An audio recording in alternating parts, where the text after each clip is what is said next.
We're in Haneda Airport in Tokyo. This Airbus A350 collided with a Coast Guard cargo plane. Everybody safely evacuated from this fireball here as you see it coming down the runway. 367 passengers and 12 crew on the A350. The Coast Guard had 5 crew that did not survive, and a pilot did survive. There are supplies for earthquake victims.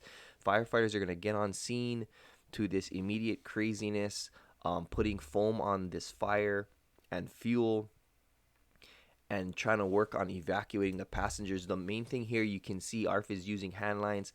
Really, that's not doing much. You need to, at some point, try to get in there or use your piercing tips or high reach extendable turrets and try to get in there. But you can see the chaos from a distance, how